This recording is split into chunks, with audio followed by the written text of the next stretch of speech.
आज हम भारतीय संस्कृति, अर्थ प्रधान तत्व एवं विशेषताएं, ये द्वितीय प्रश्न पत्र है जिसका प्रथम अध्याय है भारतीय संस्कृति।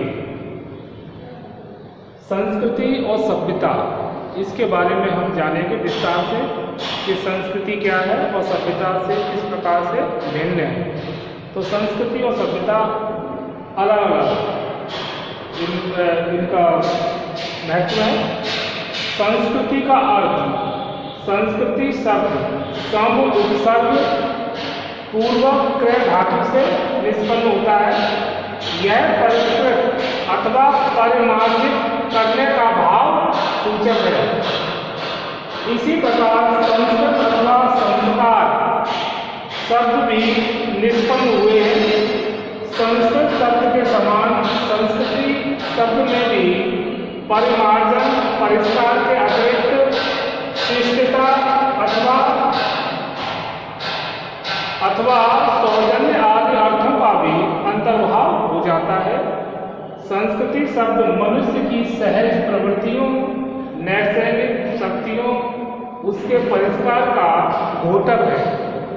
संस्कृति मनुष्य के भूत, वर्तमान तथा भावी जीवन का अपने में पूर्ण विकसित रूप है। तो संस्कृति क्या है? संस्कृति मनुष्य के भूत, वर्तमान तथा भावी जीवन का अपने में पूर्ण विकसित रूप है। और संस्कृति की परिभाषाएं भी विभिन्न विद्वानों ने अलग अलग दी हैं कि संस्कृति के बारे में विभिन्न विद्वान क्या विचार रखते थे।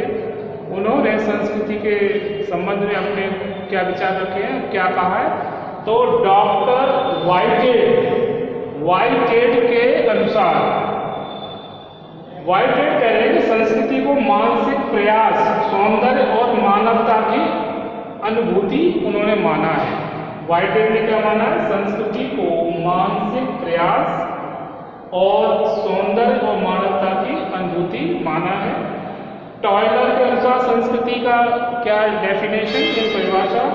संस्कृति वह जटिल पूर्णता है जिसमें ज्ञान, विश्वास, कलाएं, नैतिक आचरण, कानून, प्रथा तथा अन्य कोई भी क्षमताएं व आदतें आती हैं।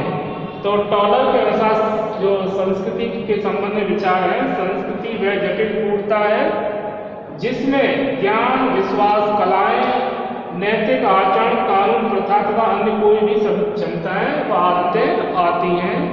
इसके बाद बीन्स तथा हाइजर के अनुसार, बीन्स और हाइजर के अनुसार मानव समाज के सदस्य व्यवहार करने के निश्चित ढंग व तरीकों को अपनाते हैं। वे संपूर्ण रूप से संस्कृति का निर्माण करते हैं। तो बीन्स तथा हाइजर ने क्या माना है कि जो समाज में रहने वाले जो लोग हैं उनका जो व्यवहार है और करने के निश्चित ढंग पर तरीकों को जो अपनाया जाता है, वे संपूर्ण रूप से संस्कृति का निर्माण करते हैं। इसके बाद देखते हैं कि सभ्यता के सूक्ष्म, शुद्ध और उदार तत्वों के रचनात्मक, सभ्यता के सूक्ष्म, शुद्ध और उदार तत्वों के रचनात्मक विकास और पल्लवन का नाम संस्कृति है। तो सभ्यता के सूक्ष्म मतलब छोटी छोटी जो बातें हैं, जो और उदार तत्वों के जो रचनात्मक विकास होता है, उसी का पल्लवन का नाम ही संस्कृति है। संस्कृति किसी एक व्यक्ति के प्रयत्न का परिणाम नहीं होती। जो संस्कृति है वो किसी एक व्यक्ति के प्रयत्न का परिणाम नहीं होती, बल्कि वह समाज के अनगिनत व्यक्तियों के सामूहिक प्रयत्न का परिणाम होती है। संस्कृति किसी एक व्यक्ति के प्रयत्न का परिणाम नहीं होती, बल्कि वह समाज के जो बहुत सारे लोग जो रहते हैं समाज के अंदर, उनके व्यक्तियों का जो सामूहिक प्रयत्न होता है, वही संस्कृति बनता है। जैसे कि हम देखते हैं कि बहुत सारे देशों में अलग अलग संस्कृति पाई जाती है।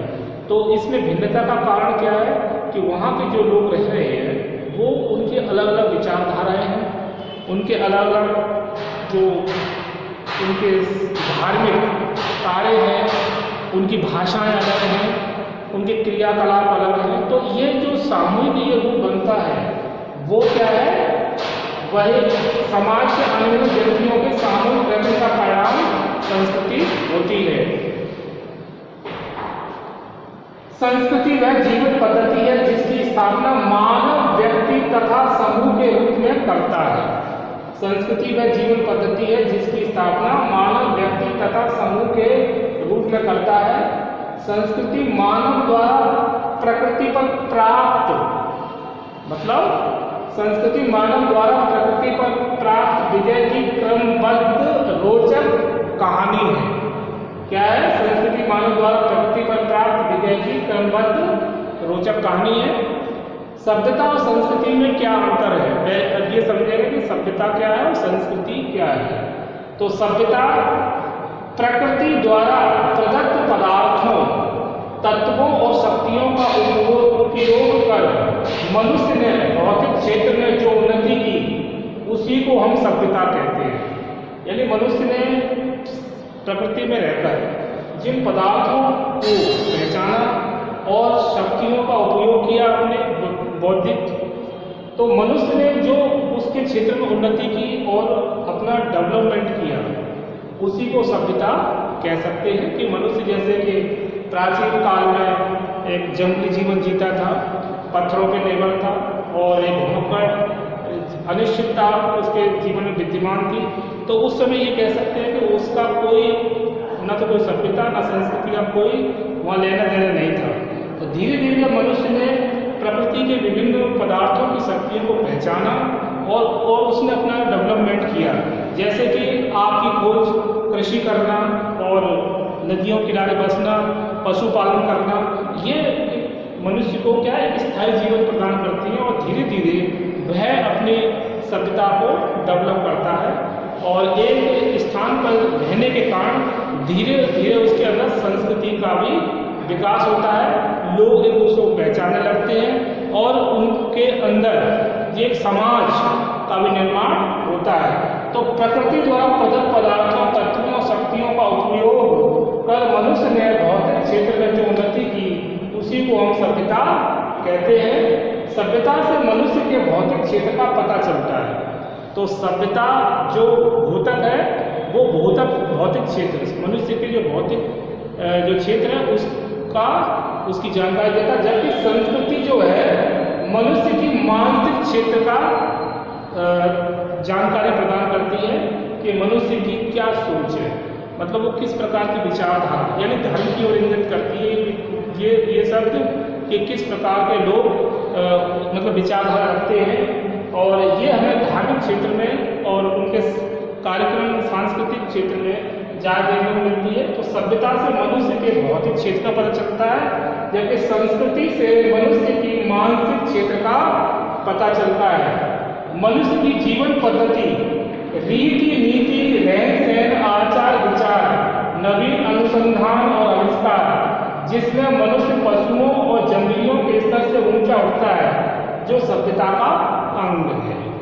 मतलब मनुष्य जो की जीवन पद्धति थी वो रीति नीति, रहन सहन, आचार विचार, नवीन अनुसंधान और आविष्कार, जिसमें मनुष्य पशुओं और जंगलियों, मतलब मनुष्य और जो उसका जो जानवर है, जंगली जानवर, उनमें अंतर क्या है। जबकि प्रारंभिक अवस्था देखी जाए तो दोनों का एक जैसा स्तर था, लेकिन मनुष्य कैसे बना, अपने ज्ञान से, खोजों से, आचार विचार से वह एक तरह से अपनी अलग छवि बना लेता है और जंगलियों के स्तर से जो ऊंचा उठता है, जो सभ्यता का अंग है। मतलब हर एक क्षेत्र के लोगों की एक अलग सभ्यता देखने को मिलती है। मनुष्य ने अपनी भूख मिटाने के बाद, जैसे कि प्रारंभ में मनुष्य अपनी भूख मिटाने में विशेष महत्व देता था, दिन भर शिकार की खोज में रहता था और जीवन अनिश्चितताओं से भरा हुआ था। लेकिन जब मनुष्य ने धीरे धीरे क्रमिक विकास किया तो उसको अपनी भूख के साथ साथ आत्मा को तृप्त करने के लिए मनुष्य जो अपना विकास करता है, मतलब पेट को तृप्त करने के साथ साथ आत्मा को तृप्त करने की जब बात मनुष्य द्वारा सोची जाती है तो उसे क्या कहते हैं? संस्कृति कहते हैं, उसे ही संस्कृति कहते हैं। ये भावात्मक एक पहलू है। मनुष्य के जीवन में भौतिक क्रांतिकारी परिवर्तन हुए, मनुष्य के जीवन में भौतिक क्रांतिकारी परिवर्तन हुए और मनुष्य की सारी प्रगति सभ्यता कहलाती है। तो मनुष्य के जीवन में भौतिक क्रांतिकारी मतलब उसका जीवन स्तर, रहन सहन, खान पान, वेशभूषा, उसके सुख सुविधा के साधन, ये सब सभ्यता को इंगित करते हैं।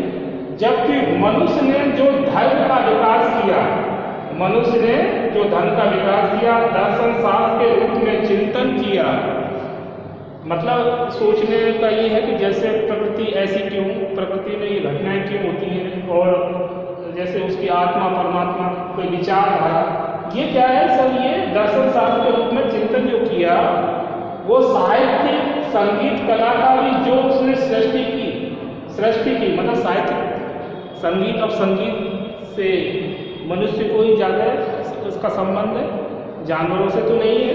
तो दर्शन शास्त्र के रूप में चिंतन किया, साहित्य, संगीत, कलाकारी जो उसने सृष्टि की, जिन संस्थाओं का विकास किया, उन सभी का समावेश संस्कृति में होता है। उन सभी का समावेश किसमें होता है? संस्कृति में। तो हमने सभ्यता और संस्कृति के डिफरेंस को जाना कि सभ्यता और संस्कृति क्या है, और भारतीय संस्कृति अर्थ प्रधान तत्व एवं विशेषताओं में हमने संस्कृति का अर्थ और संस्कृति की परिभाषाओं में विभिन्न विद्वानों के बारे में जाना कि उन्होंने क्या परिभाषा दी है। डॉक्टर वाइटेट, टॉयलर के अनुसार, जीन्स तथा हाइजर के अनुसार, और सभ्यता के सूक्ष्म, शुद्ध और उदार तत्वों के रचनात्मक विकास का पलवन का नाम ही संस्कृति है। और संस्कृति किसी एक व्यक्ति के प्रयत्न का परिणाम नहीं होती, बल्कि वह समाज के अंतरित व्यक्तियों के सामूहिक प्रयत्न का परिणाम होती है। संस्कृति वह जीवन पद्धति है जिसकी स्थापना मानव व्यक्तिता समूह के रूप में करता है। संस्कृति मानव द्वारा प्रकृति पर प्राप्त विजय की क्रमबद्ध रोचक कहानी है। तो आज हमने सभ्यता और संस्कृति के बारे में और संस्कृति के अर्थ के बारे में और विभिन्न विचारकों के बारे में जाना। इसके आगे हम संस्कृति की विशेषताओं और उसके बारे में और अधिक जानकारी प्राप्त करेंगे। ओके।